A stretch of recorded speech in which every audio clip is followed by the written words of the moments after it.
markii maanta uu soomnaakuna ka soo baxay salaada maqrib si la yaab leh ayay kooxahan ubeesan ay u dileen abwaan bedel jaamac laangare oo ahaa aftahan aqoon-yahan oodi dhaqan nabadoon Soomaaliyeed kaas oo si gardarra ah rag ubeesan aragtidiisa ay ugu dileen goordhow Muqdisho dardaaranna cajiib ah oo ka hor dilkiisa u jeediyey abwaanka ayaad ku daawan doontaan muuqaalkan dhammaantiin u duceeya abwaan bedel jaamac laangare in naxariistii janno ilaahay uu siiyo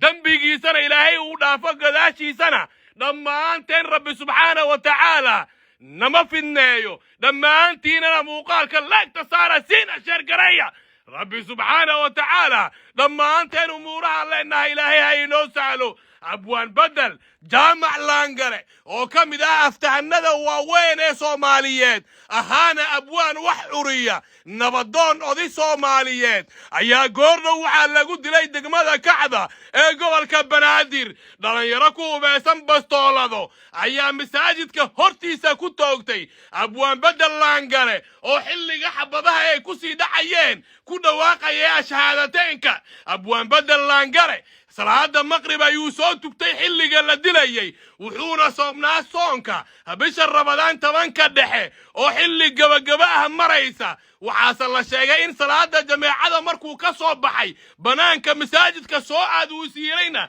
dablay hubaysan oo ku beegsanaysa abwaan bedel aragtidiisa iyo hadallada uu jeedinayo ayaa markiiba xabada la dhacay abwaan bedel wuxuuna xilligaasi abwaanka uu ku dhawaaqayay ashhadu an laa ilaaha illa allah wa ashhadu anna muhammadan rasuulullah taasoo muujinaysa in abwaan bedel uu ahaa qof aad u niyad wanaagsan isla markaana jecel bixinta sadaqada u gurmashada dadka dhibaataysan iyo sidoo kale inuu ahaa abwaan bedel qof aragtidiisa si xur ah u cabiro bedel jaamac wuxuu sidoo kale uu ka mid ahaa shakhsiyaadka hadda Muqdisho ku sugan ee aan ka gabanin inuu ka hadlo aragtidiisa dhibaatada ugu weyn ee Soomaaliya waqtigan haysato waxay tahay qofka in loo dilo aragti ama mabda uu aaminsan yahay waxa uu aaminsan yahay uu ka sheego warbaahinta oo kaliya waana waxa hadda uu sababsaday Allah u naxariistay abwaan bedel jaamac laangare abwaanka waxay walaalahay ahaayeen Cabdiraxmaan Xirsi Kulmiye oo loo yaqaan Cabdiraxmaan Dheere kaas oo 5 sano la soo dhaafay ka mid ahaa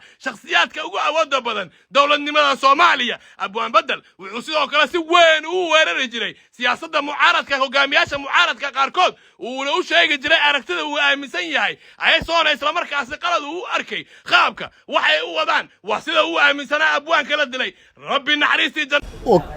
18 xalal oo kuwii gumaysuhu ka tagay oo kala nooca la keenay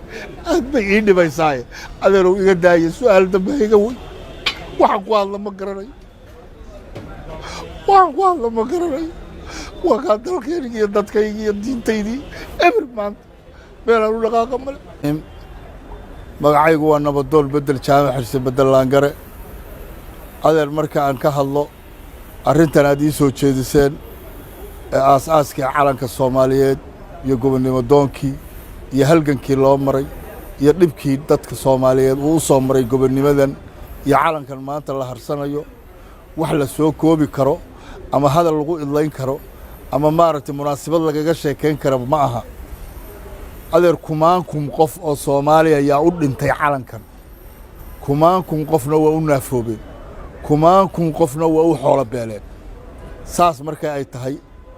calankan inuu hal midab yahay waa aragtaa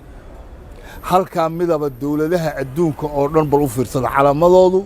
waa midab kala gagadisan calankan marka maxaa loo yiri dad uu hal midaba inuu ku noqdo loogu fakiray waxa loogu fakiray in dadkiisu yahay hal midaba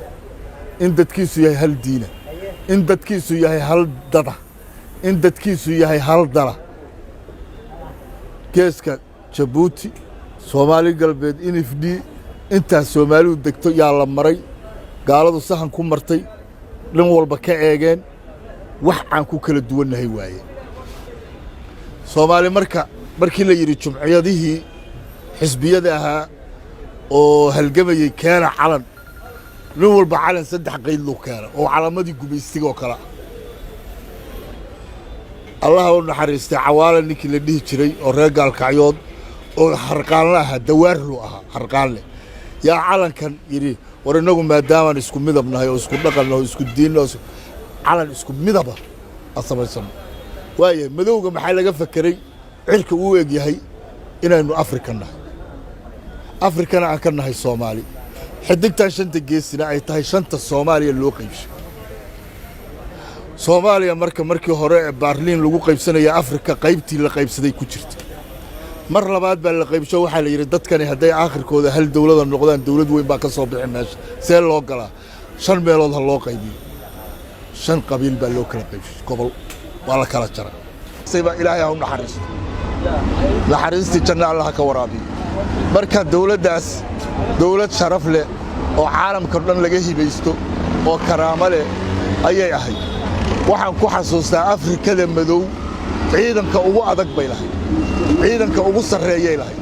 ciidanka ugu tababar fiican bay lahayd ciidanka ugu tayo fiican bay lahayd koow waxaan kaloo lahayn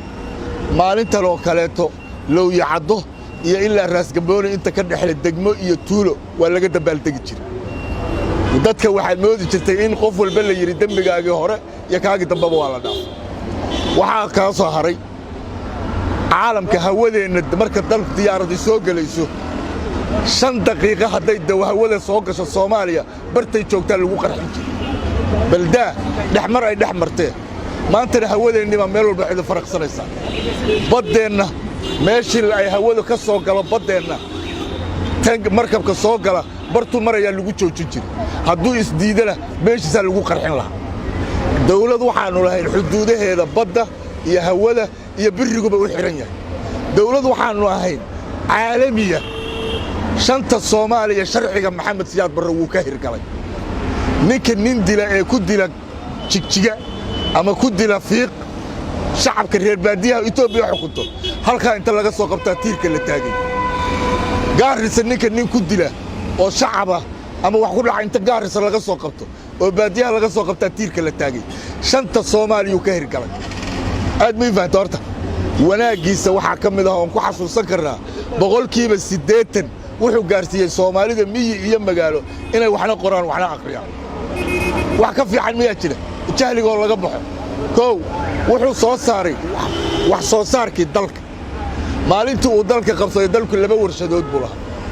warshadii Jowhar oo sokorta iyo warshadii Kismaayo ee hilibka maalintuu ka burburayna wuxuu lahaa 154 warshadood oo caalamka wax looga dhoofiyo midda bariiska midda sokorta midda baastada midda dhismaha midda hargaha midda kalluunka waxa soo warshada waxa midda dharka lama koobi karo 154 warshadood ayuu burburay dalka wadada Kismaayo ka soo baxdo laamiga markay boorama meel u dhow marayso yaa dawladdu burburtay ayadoo la rabay Djibouti in la geliyo wax barashadana heerkaas uu gaarsiiyay hal weelna waxbuu nagu wada cusub isjacayl waxaan ka qabay markii la arkay heerka inay tahay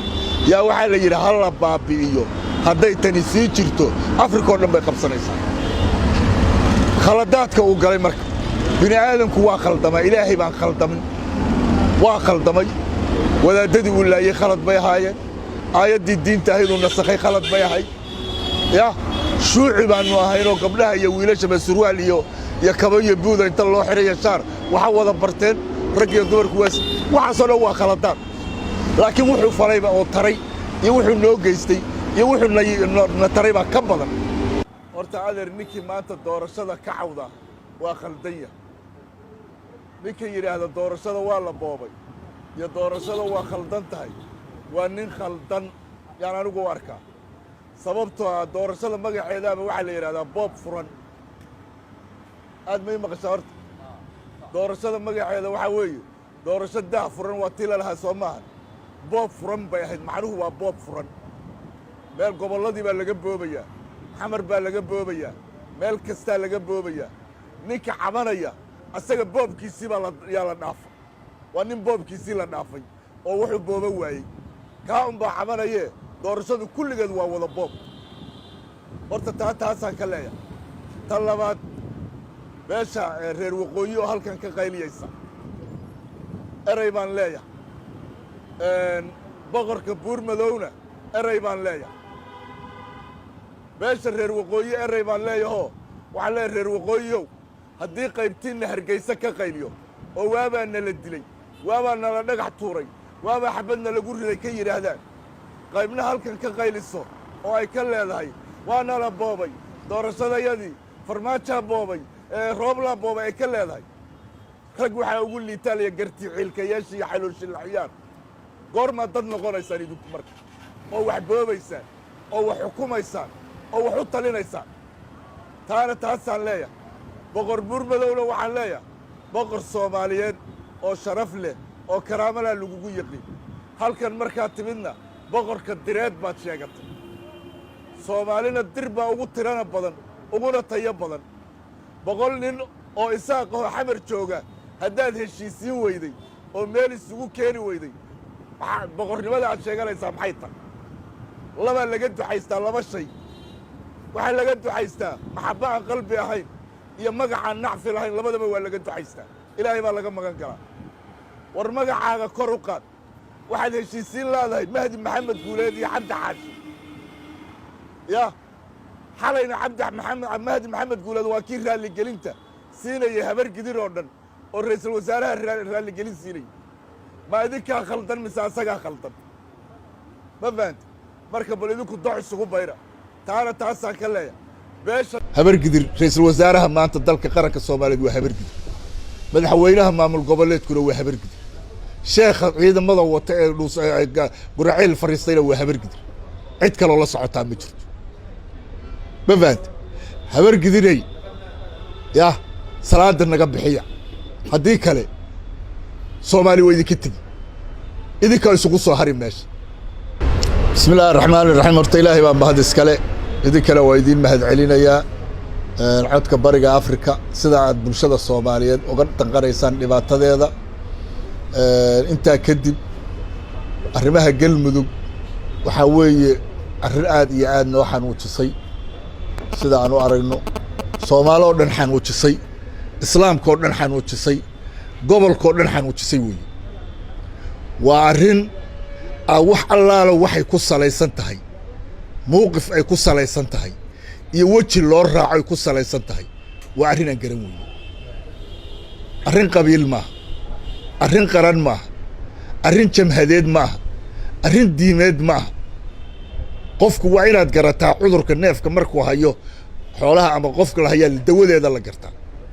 hadda nimankan Soomaaliya oo dagaalamo oo wadaadada waa urur diimeed